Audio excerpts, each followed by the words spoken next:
En vue de réduire les dépenses des installations fixes des électrifications, la SNCF a équipé en 1950, à titre d'essai, la ligne Aix-les-Bains-La Roche-sur-Foron avec le courant monophasé 50 périodes, qui est le courant de tout le monde, à la tension élevée de 25 000 volts. Dans ce type d'électrification, les sous-stations sont peu nombreuses et leur importance est réduite. La caténaire, de son côté, est légère.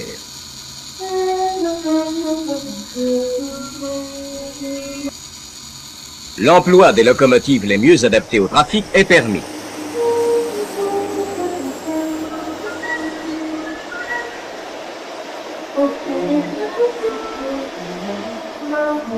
Les essais ayant donné entière satisfaction, la SNCF décida d'appliquer le même type d'électrification à une ligne industrielle à gros trafic. C'est la ligne de Valenciennes-Thionville qui fut choisie. Celle-ci réunit le bassin du Nord, gros producteur de charbon, au bassin de l'Est, gros producteur de minerais, et dessert une région industrielle exceptionnelle, concentrée le long de la frontière du Nord-Est.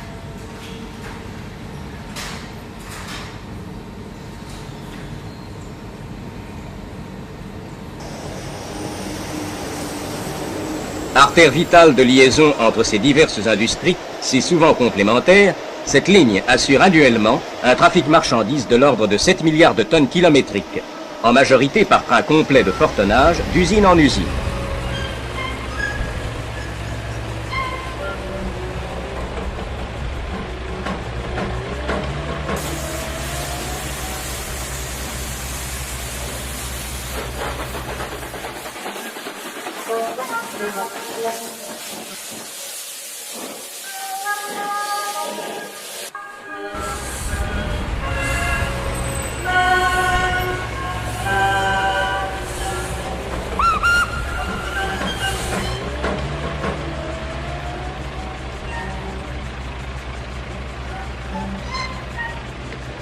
Le trafic des voyageurs est relativement faible, mais comporte cependant une certaine circulation de trains internationaux reliant l'Angleterre à la Suisse, de Calais à Bâle. Le profil de la ligne est accidenté. Partant de Valenciennes, elle s'élève avec des rampes atteignant 11 mm 5 par mètre, rampes sur lesquelles 2 locomotives à vapeur sont bien souvent nécessaires pour assurer la remorque des trains lourds.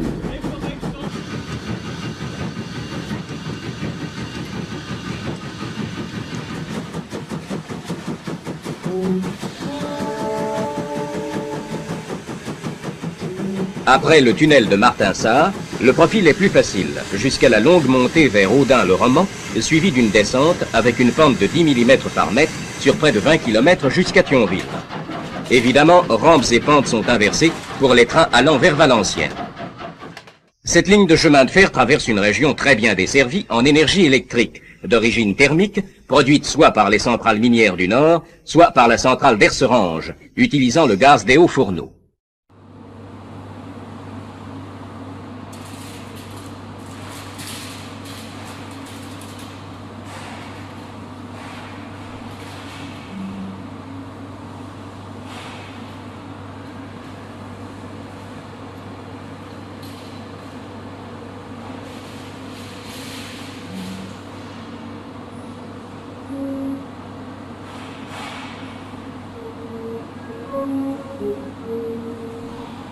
Cette ligne possédait donc tous les avantages permettant une électrification. En amenant le courant industriel à 25 000 volts jusqu'au pantographe des locomotives, on réduit au minimum les installations de raccordement du chemin de fer au réseau public d'énergie. Avec ce type d'électrification, le nombre de sous-stations depuis Valenciennes jusqu'à Thionville est réduit à 7.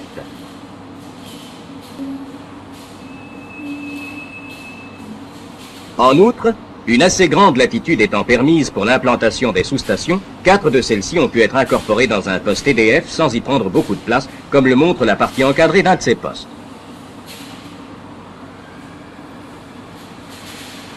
Avec une électrification 1500 volts, elles auraient été 4 fois plus nombreuses. Ainsi, on trouve 52 sous-stations sur Paris-Lyon pour une longueur de voie principale sensiblement double. Les sous-stations elles-mêmes sont bien plus réduites. Elles ne comportent que des transformateurs avec leurs disjoncteurs et un simple petit abri pour les appareils de contrôle et de télécommande.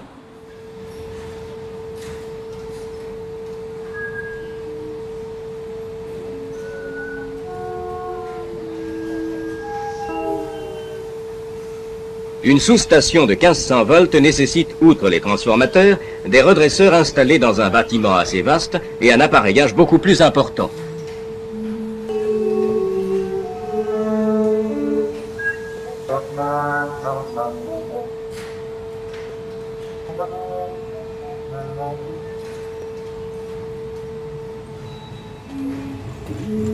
Les installations de prise de courant du 25 000 volts sont également bien plus légères. Les poteaux et les consoles sont réduits à leur plus simple expression et la caténaire ne comporte que 2 fils. Tandis qu'avec le 1500 volts, 4 fils ayant au total une section 3 à 4 fois supérieure sont nécessaires.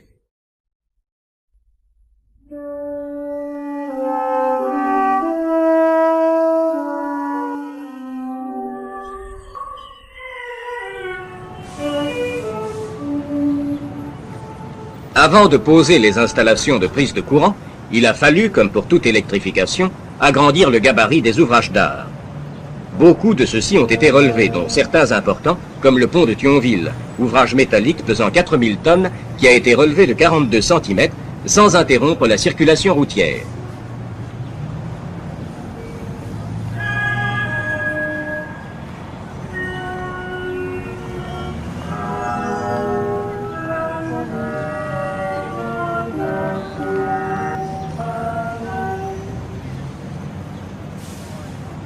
À Audun-le-Roman, c'est un pont en béton armé qui a été relevé.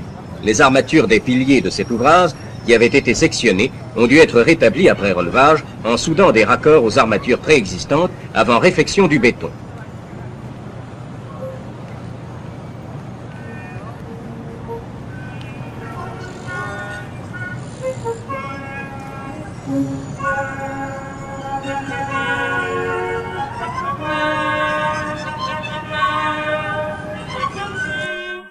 Le pont a été emprunté dès son relevage, avant même que le raccord de la chaussée ait été effectué.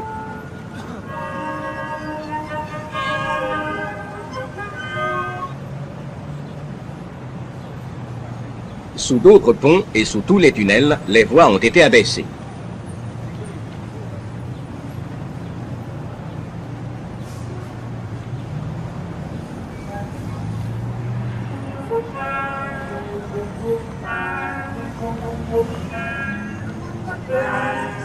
Il a fallu également améliorer la signalisation ancienne en vue de l'adapter à la traction électrique tout en la modernisant.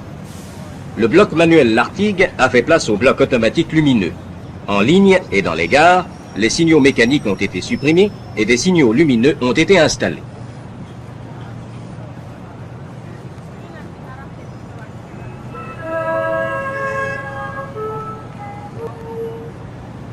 D'anciens postes mécaniques, ou même électriques, ont été remplacés par des postes modernes, ce qui a permis d'en supprimer un certain nombre, en réalisant ainsi des économies importantes. Par exemple, à Thionville, 3 postes électriques du type Siemens, qui avaient d'ailleurs fortement été endommagés par fait de guerre, ont été remplacés par un poste unique du type tout relais.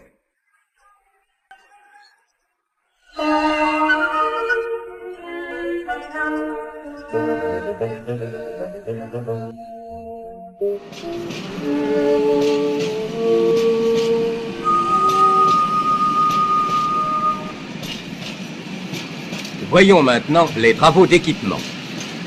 Les caténaires légères sont partout supportées par des poteaux en acier laminé et fixés à des consoles inclinées, isolées électriquement avec haubans horizontal et anti-balançant en tube.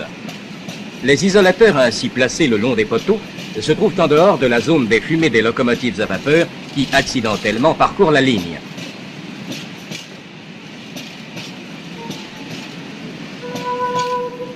Les fouilles pour la pose des supports de la caténaire ont été effectuées à l'aide d'une foreuse, chaque fois que le terrain s'y prêtait.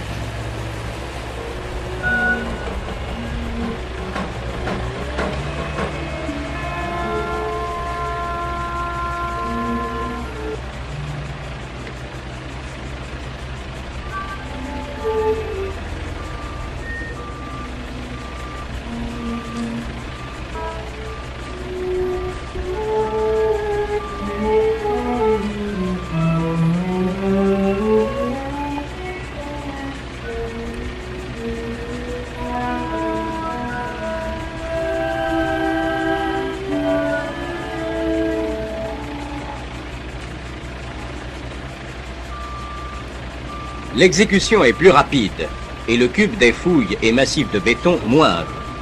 Quand les poteaux ne sont pas mis en place et bétonnés dans les fouilles mêmes, des carottes sont laissées dans le massif pour réserver leur place.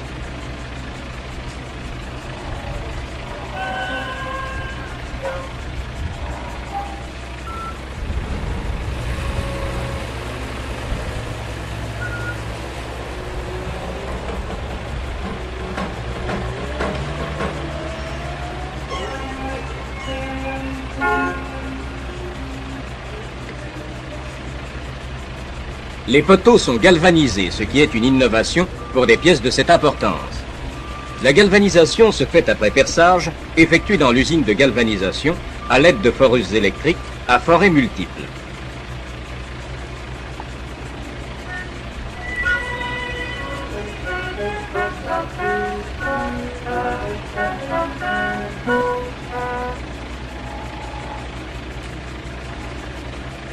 Le passage par plusieurs bains différents de décapage et de lavage est nécessaire avant l'immersion dans le bain de galvanisation, bain dans lequel le zinc est maintenu en fusion.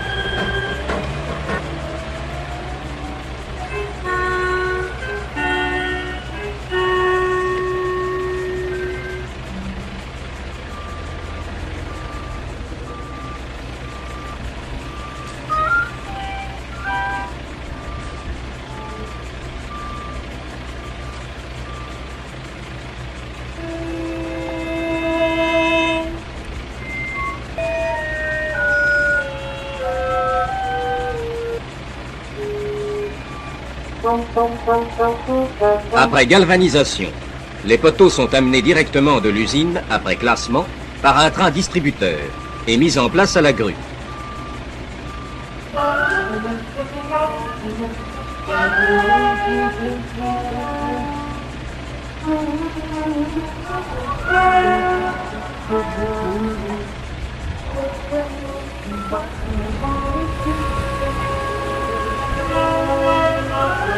Les poteaux sont ensuite réglés, calés, puis scellés.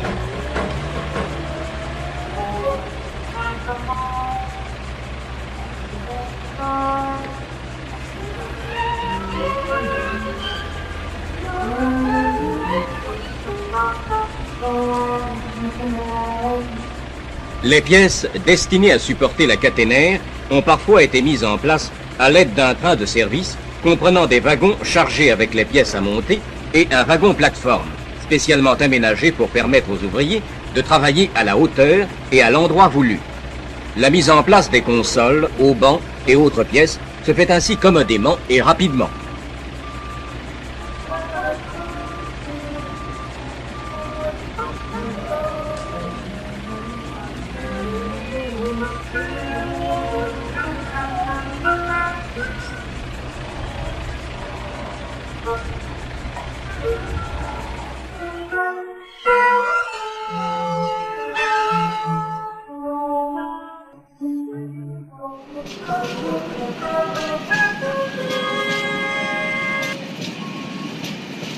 La mise en place du câble porteur est effectuée à l'aide d'un train dérouleur composé de wagons dévidoirs sur lesquels sont placés les tourets de câble et d'un wagon avec plateforme surélevée. Celle-ci peut être mise à la hauteur voulue pour permettre l'accrochage du câble.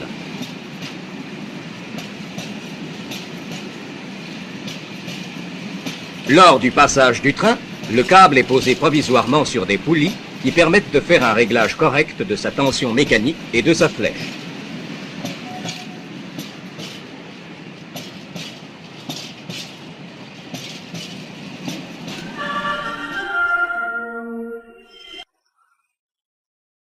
Après le réglage du porteur, des pendules provisoires, tiges recourbées en forme de crochet aux extrémités, sont placées sur le câble pour recevoir le fil de contact.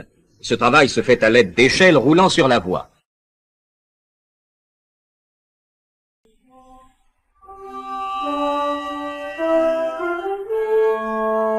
Toujours avec l'aide d'un train dérouleur, le fil de contact est ensuite mis en place.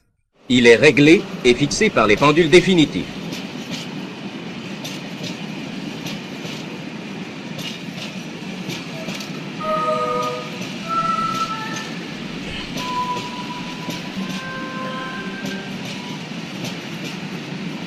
Les fils de contact sont sectionnés tous les 1300 à 1500 mètres et un appareil tendeur automatique, à poulie et contrepoids, assure la constance de la tension mécanique des fils de contact malgré les variations de température.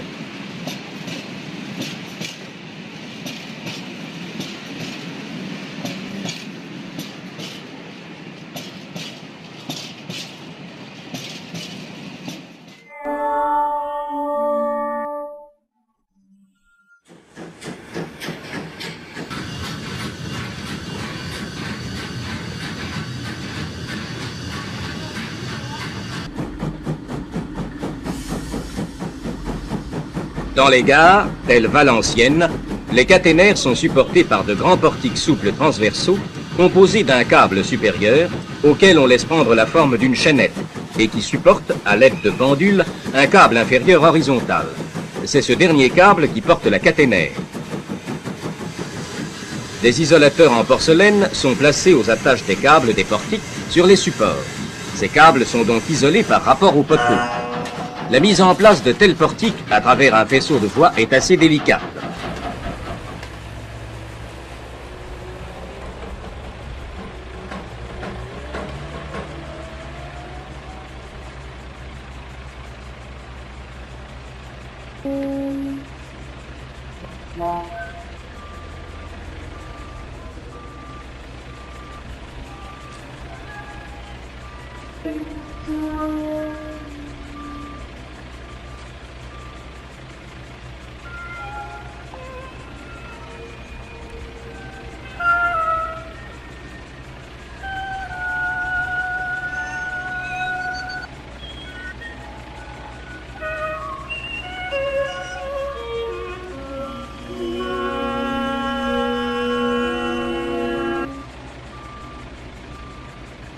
On remarque aisément la légèreté de l'installation 25 000 volts par rapport à celle du 1500 volts que l'on voit ici.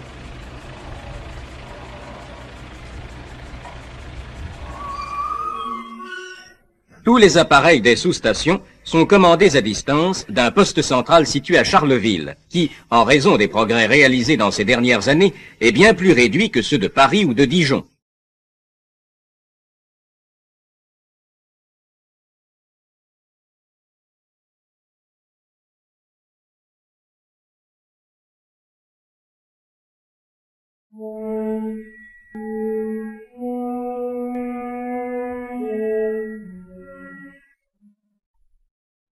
Il est intéressant de comparer par l'image le nouveau poste de Charleville, avec ses installations vraiment réduites, et l'importance massive des commandes centralisées de Dijon et de Paris, qui furent, il n'y a pas si longtemps, le dernier cri de la technique.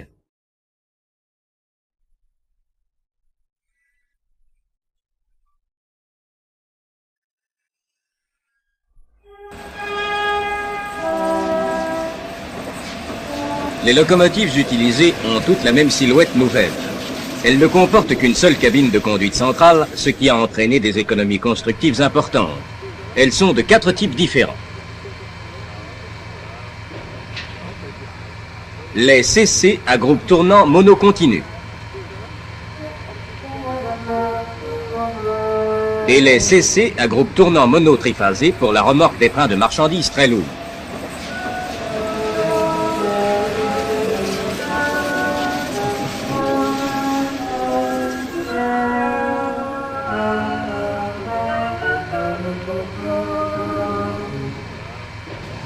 Puis les locomotives BB à moteur monophasé direct à collecteur. Enfin, les BB à redresseur pour les services voyageurs et mixtes.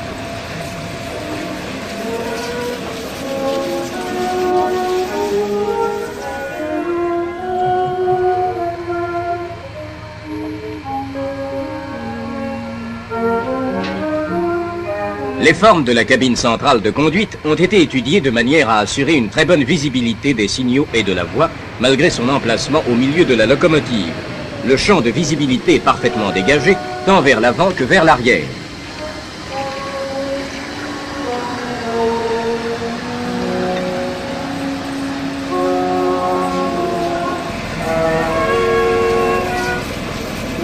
Les locomotives du type CC sont à récupération, c'est-à-dire possèdent un système de freinage électrique par récupération qui peut être utilisé pour toutes les pentes, si courtes soient-elles, et pour tous les ralentissements du convoi.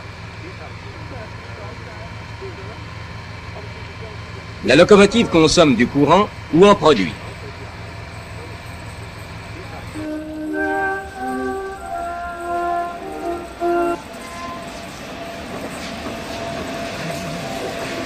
Son compteur marche tantôt dans le sens normal, tantôt à l'envers pendant la récupération. L'énergie produite vient en déduction de l'énergie consommée, de sorte que l'énergie nécessaire pour remorquer une tonne est en moyenne de 11 Wh par kilomètre, ce qui est peu. Alors qu'avec la vapeur, la double traction est nécessaire, celle-ci, quoique prévue dans le projet, est en fait inutile avec l'électricité. Le tonnage moyen remorqué a été de 1350 tonnes par train pour les locomotives du type CC et de 1050 tonnes par train pour les locomotives du type BB à ignitron pendant les 9 premiers mois de l'électrification. Quant aux distances parcourues par les locomotives, elles atteignent des moyennes journalières de l'ordre de 650 km pour les BB et de 500 km pour les CC. Les économies de combustible sont fortes. Il faut 295 000 tonnes de bon charbon, en partie coque fiable, pour assurer le trafic avec des locomotives à vapeur. En traction électrique, il suffirait de 80 000 tonnes de charbon pour produire dans des usines thermiques toute l'énergie nécessaire. Mais comme l'énergie électrique n'est que partiellement produite en France à partir du charbon, il suffira en fait de 38 000 tonnes de charbon, et encore, parmi ces 38 000 tonnes, 28 000 tonnes représentent des bas produits qui ne peuvent être brûlés que dans de grandes centrales spéciales. Et seules 10 000 tonnes sont du charbon marchand, de valeur équivalente à celle des 295 000 tonnes nécessaires aux locomotives à vapeur.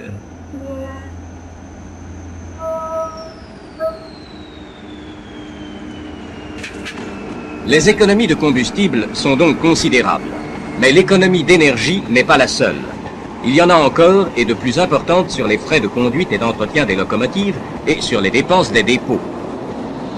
Ce type d'électrification permet de remorquer avec les locomotives les plus légères les trains les plus lourds d'Europe sous les caténaires les plus légères du monde.